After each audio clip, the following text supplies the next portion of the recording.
Hi, everyone. This is Jessica Pettitt, and who do I have the pleasure of recording today?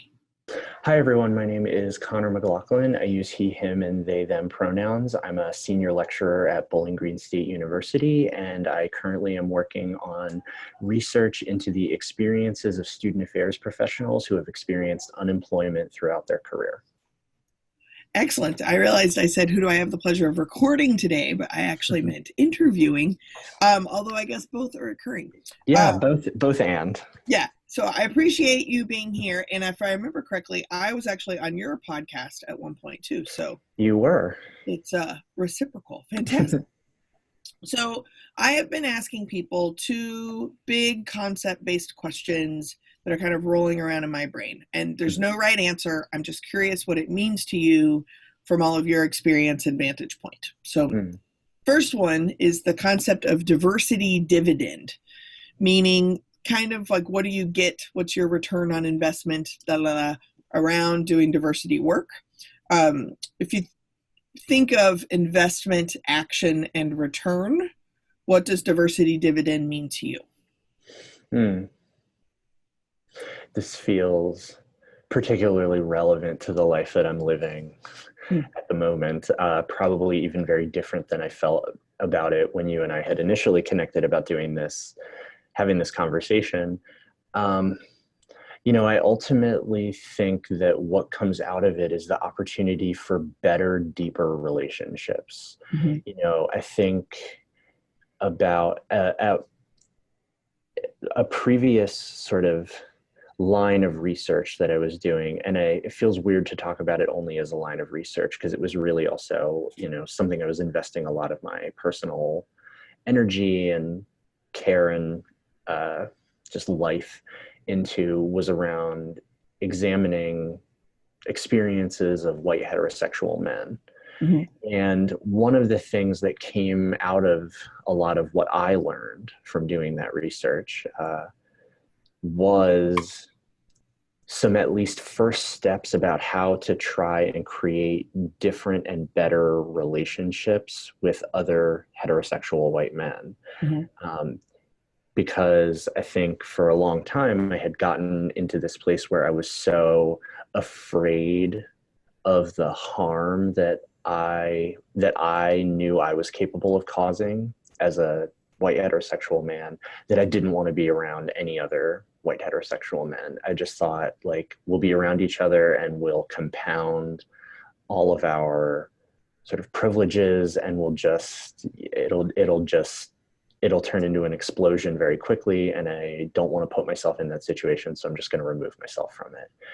And while that was while I look back on that as now not having been like I appreciate what I learned from being in that position, and also I try to not stay there Mhm. anymore. And so I think one of the things that doing this work and continually doing the self-examination that is constantly required to be able to be effective in this work, it has taught me sort of how to care more for myself and how to care for others in ways that develops better and different relationships. I think in a lot of ways it has helped me to be a better friend. It has helped me to be, I hope, a better partner. Um, and ultimately, I think has been able to make the connections that I have with other people sort of better for us. I'm thinking about how this is like particularly interesting because I'm currently teaching a course on multicultural competence in student affairs and higher education. And so much of teaching a course around that topic, the course is not a course about relationships or interpersonal relationship dynamics, but they inevitably become part of it Mhm. when trying to, in a group of people, develop and enhance the individual and collective capacity to do this kind of work Mhm. within a system, within structures. Um, the nature of interpersonal relationships come up. And I at times can feel really stuck in trying to deal with, navigate, unpack, sort of process all of the stuff that's going on below the surface about interpersonal relationships and the interpersonal dynamics that often have nothing to do with the course but get brought in to it. That's kind of an interesting segue to the second concept. Yeah. So I'm just going to throw it out there and see where it goes. But that's really about asterisks, other duties assigned. So things that aren't like specific to either your responsibilities or your job description, but either things that are dumped on you or that things that come out because of your own identities or possible interpersonal relationship requirements or navigating them. How does that concept land on you? Well, I think about that brings me to think about, as a straight white man, the sort of presumption that I'll be okay with people making subtle or not so subtle, racist, sexist, homophobic comments in front of me. And that the assumption is that I'll just sort of go along with it, or that I will enjoy them as much as the person making them. And while I think sort of the easy example is the people who don't know me, or, just the things that happen in day-to-day life, I think probably the more relevant and important example is when friends do that, when sort of like people that I have relationships with. And so, when I think of the other duties as assigned, I feel very much like it is my duty to I don't want to say call those things out, but I think, but also but to call them out, like, for lack of a better way to say it, and to do it in a way that also doesn't treat any of these people as disposable or less than, but to also say, like, look, I value the relationship that we have, and this is a thing that I feel like gets in the way of the relationship that we have. And so I'd like for us to work on this part of our relationship. And, I say that it's a very easy thing to say conceptually. It is a very hard thing to do in practice, in public. But it's something that I know that I want to focus on. I know that I want to be very much a part of how I engage with the people in my life.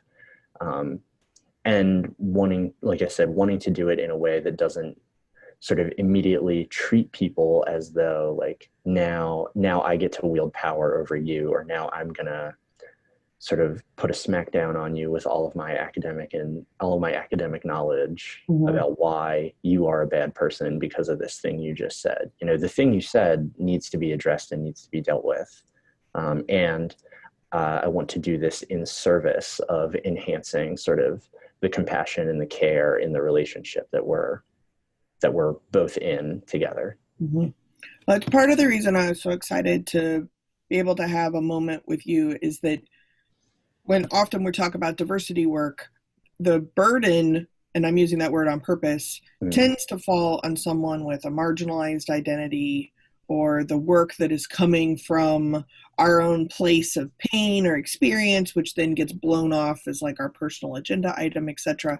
And what you're talking about, which I think really differentiates you from other folks that I've been talking with, is that you're really highlighting what those interpersonal relationships, intrapersonal relationships, group dynamics mean, and the vulnerability it takes to confront what you want in a moment with a relationship, right? Like, you can't do that 100% of the time, but often those kind of derailing moments, if you want to talk about that term, those derailing moments can often, if addressed, confronted, not shamed, but dealt with, that you do as well as other people do, can actually be learning moments that deepen the amount of vulnerability in that interpersonal relationship. Most people just kind of like back away, but diving in, there's some really important pieces that can come through those group dynamics. Do you want to talk about that a little bit? Yeah, I'm trying to think of what I could add to what you just said, because it because I think a lot of what you just said is a lot of the stuff that's like bouncing around in my head. You know, I really think about, I return to, say like, hell yeah. yeah. Well, I return to this quote a lot. So I have an undergraduate degree in philosophy, and I joke a lot that um, I joke a lot that I think a lot about it, but I never really do much with like my sort of some of my academic training in philosophy. But I return to this quote a lot that has been attributed to Nietzsche, and it's that intimacy is precious because it involves shame. And so being willing to share a moment of, you know, something that I might be ashamed of with another person. And, you know, so in, you know, managing those interpersonal relationships, some of it is about like not making another person feel ashamed, because that's, you know, a really terrible relationship dynamic to try and participate in. And it's not something I want to do, but to share what what happened activates in me. Why it leads me to sort of remember things about myself, or what parts of myself do I see in this person. You know, because I think because I've been able to identify in myself that the times when I was the most angry at people, it was because they were mirroring things that I had yet to resolve about myself, and had yet to really acknowledge were also showing up in my behaviors and my actions and my attitudes. And so, welcome to the hard work, right? Yeah. And you know, these are of course not things that I just all like magically came to me. It's, you know, because I was challenged by some really wonderful people, sort of like you, like Becky Martinez, like Jamie Washington, like Wendy Sasaki, and so many other people in my life who have invited me in to share in this work with them, and have, you know, offered me the kind of care that I didn't know was possible, and, you know, try and asked me to make my own version of it in the relationships that I have with people, in the world that I try to build around me. And even to be able to acknowledge when I feel like I've failed that, and, you know, own the shame that comes with feeling like I failed it, but not letting that stop me from trying again the next day. Yeah. Well, it is time for my two favorite questions. Okie dokie. First one, what have you changed your mind about lately? Orange. I used to really not like the color orange, and then I got hired to work at a school where orange is the primary color and the primary associated color with the school. And so I started to see a lot more people wearing orange, and started to get a lot more insight into how orange can be like incorporated into a wardrobe, and what it can, you know, what can it complement, and what can it highlight. And so yeah, from somebody who used to never want to wear orange and never thought that orange was a color, which probably has a lot to do with sort of all of the ways that I was teased about having orange red hair growing up, and having some frustration with that. But yeah, I have recently sort of changed my mind about and come to embrace orange as part of a color palette. It's interesting, as this may shock you, but I'm not a natural purple head. I grew up as a redhead prior to starting to dye my hair because it turned gray. And I feel like there's three types of redheads. The ones that were forced to wear green, the ones that were forced to wear like either oranges or yellows, and the ones that were forced to wear blue. And maybe there's others. Those are the only three I'm familiar with. But I have really light blue eyes, and so I was forced to wear blue. And it's amazing the almost like repulsion of blue that happens, because it didn't feel like a choice. It felt like something I had to wear. because of the coloring that I had that was also then made fun of. So why would I highlight it? Because I was very much made fun of in school for being so pale and having bright red hair. And then I have come, orange is my favorite color, but I was never team orange, right? And I have come to embrace mustardy yellow, which is also a fun color, speaking of accents, and blue. Yeah, it's funny. That's great. Also, my second favorite question, what do you absolutely know? I know. So I married a philosopher, so the idea that I'm asking another philosopher this question is hysterical. You don't even know if you exist. But, yeah.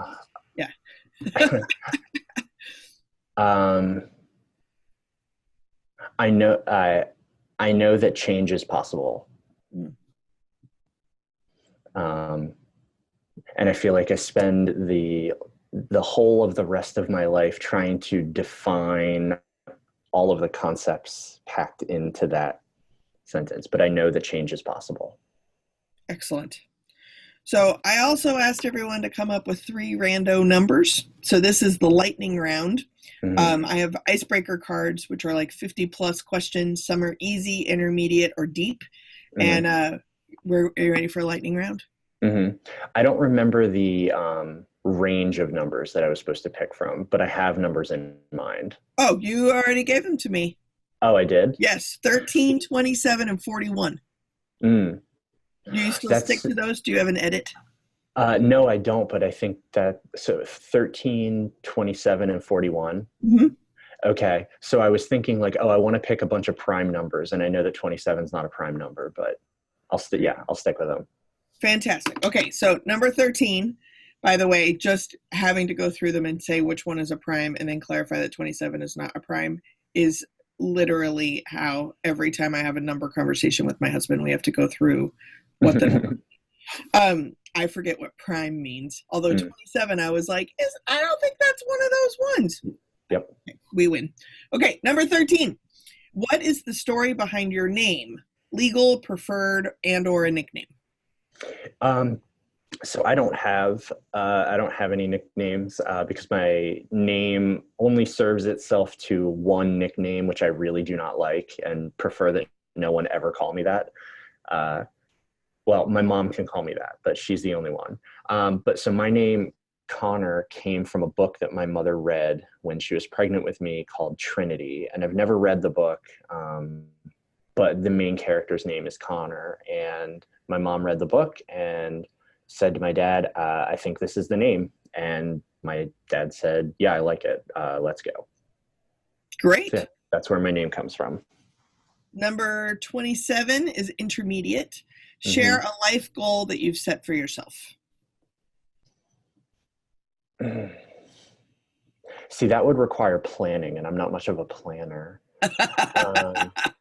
Well, a life goal that I had set for myself is at some point I want to visit Hobbiton, the sort of constructed Hobbit city from the Lord of the Rings movies, which still happens in New Zealand. And I will be taking off to head there in almost exactly 4 months. Because on May 20th, I'm getting on a plane and going to New Zealand. And part of my trip there is going to be spending a day at Hobbiton. Oh, that's super amazing. Remind me to connect you with someone who's already been there. Will do. You actually may even know this person. It's a small world. Do you know Thomas Walker? Colorado? Name sounds familiar. Don't know that we've met. Okay. He is a fantastic human being. Y'all would get along on a number of levels from what you teach, what you write, etc. And that was a life goal of his. And he went a couple of years ago and just had an epic time. So I'll make sure to make that connection. Okay. Cool. Last one. Number 41, deep question. So buckle up. During what time did your experience, let me try and slow down. During what time did you experience the greatest amount of personal growth in your life? Oh, this is fun. I haven't thought about this in a while, but I know, I think, so the catalyzing event for a lot of the personal growth that I did was at ACPA in Las Vegas in wait, no, that's not true. Was it in Las Vegas? No, it wasn't at ACPA in Las Vegas, but it was at an ACPA. And I went to a session that was presented by this person whose name I had been familiar with, but didn't really know much about. It was Kathy O'Bear. Mm-hmm. And it was about folks. I remember that at some point she had asked everybody to really come up with an example of a time that we had participated in enacting racism. And I did all of the typical things of trying to like couch my example in all of these qualifiers that basically were just trying to let me off the hook. And she cut me off and she said, no, like, stop diverting the conversation. Tell us what you did. Like, say what it was that you did. And so many things clicked for me in that moment that I couldn't describe entirely for like years and years and years. But I was like, in that moment, I was like, I know I have to do more with this. I know that this is the start of something and I need to follow this. And I did. And I'm still sort of following it. But that was a moment where that was one of the moments where I feel like the trajectory of my life shifted a few degrees. Wow. In that moment where she just cut me off and said, stop making excuses for yourself. Just be honest with what happened. Mm-hmm. Or something those aren't her exact words, but that was what I took away from it. That's awesome. That's so awesome. And I haven't thought about that in a while. So I appreciate the opportunity to like think back on it and connect that to where I am now. Yeah, absolutely. Well, Conor, if people wanted to get in touch with you, how would they go about doing that? I will have your links below. Yeah. But what would you like? Email probably. So I don't remember which email address I gave you because I have so many of them at this point. The bowling green one. Oh, okay. So yeah, that one's fine. Conor PM at bgsu.edu. And if people want, I'm not like a huge social media person, but I am pretty active on Instagram. So people can follow me on Instagram at xConorX. So one N in Conor. And I participate with some other folks in a fun little hashtag that's #PHDressed. And it's about a group of people across academia who want to document all of the fun ways that we get dressed to do our work and all of the ways that we sort of express ourselves through fashion. Yeah. Created by my wonderful colleague, Jessica Williams, as a way to document just sort of getting dressed and going to graduate school. And it's become a very fun thing that a lot of folks are starting to participate in. That's awesome. Yeah, that's a way to get insight into what it is that I'm wearing on a daily basis. Which will include more orange. Yes. Thank you very much. I really appreciate your time. Thank you. I really appreciate you reaching out and giving me the opportunity to do this. And thanks for making this a fun morning.